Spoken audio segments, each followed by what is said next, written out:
அவரோட நாடும் மக்களும் செழிப்பா இருந்தது.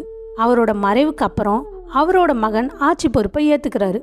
அவருக்கு தானம் செய்யறதுலயோ யாகம் நடத்துறதுலயோ ஈடுபாடே இல்லை. நாட்டுல மழை வளம் குறைஞ்சி மக்கள் மன்னரை சபிக்க ஆரம்பிச்சாங்க. எல்லோரும் யாகம் தானத்தோட பெருமை பத்தி சொல்லியும் அவர் கேட்கவே இல்லை. யாகம் தானம் செஞ்ச என்னோட தந்தை இப்போ எந்த நிலையில இருக்காருன்னு நிரூபிச்சு காட்டினா நானும் தானம் யாகம் செய்ய தயார்னு சொல்றாரு. இது எப்படி சாத்தியமாகும்னு யாரும் மேற்கொண்டு பேசவே இல்லை. மக்கள் அனைவரும் நாட்டோட நலனுக்காக வேதியர்கள் மூலம் சூரிய பகவானை நோக்கி பிரார்த்தனை செய்யறாங்க. ஒரு முதியவர் வடிவத்துல வந்த சூரிய பகவான் எல்லோரையும் மகா முனிவரான பார்கவர்கிட்ட அழைச்சிட்டு போறாரு. அவர்கிட்ட நாட்டோட வறட்சியை பத்தி சொல்றாங்க. தன்னோட தவ சக்தியால மன்னர் சதானிகரின் தற்போது நிலையை பார்க்க பார்கவர் புறப்படுறாரு.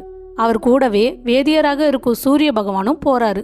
யமதர்மரை சந்திச்சு மன்னரோட நிலைமையை தெரிஞ்சுக்கலான்னு 2 பேரும் யமலோகம் போறாங்க. இருவரும் யமதர்மரை வணங்கி சதானிக மன்னரோட நிலைமைய விசாரிக்கிறாங்க. அதற்கு யமதர்மர், சதானிகன் இப்பதான் நரக தண்டனை முடிஞ்சு சொர்க்கத்துக்கு போயிட்டு இருக்காரு.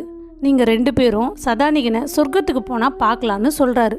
தானம் யாகம் தர்மம் செஞ்சு வாரி வழங்கிய மன்னர் நரக தண்டனை அனுபவிச்சாரா? ஏன் இந்த நிலைமை மன்னனுக்குன்னு முனிவர் கேக்குறாரு. அதற்கு யமதர்மர், தர்ம வழியிலேயே நடந்த யுதிஷ்டனுக்கும் துரோணாச்சாரியார் மகன் இறந்துட்டான்னு பொய் சொன்னதனால 1 நிமிஷம் நரகத்தை பார்த்துட்டு தான் சொர்க்கத்துக்கு போனாரு. சதானிகனின் நரக தண்டனைக்கான காரணத்தை அவர்கிட்டயே கேளுங்கன்னு யமதர்மர் சொல்றாரு. இருவரும் சொர்க்கத்துக்கு போறாங்க.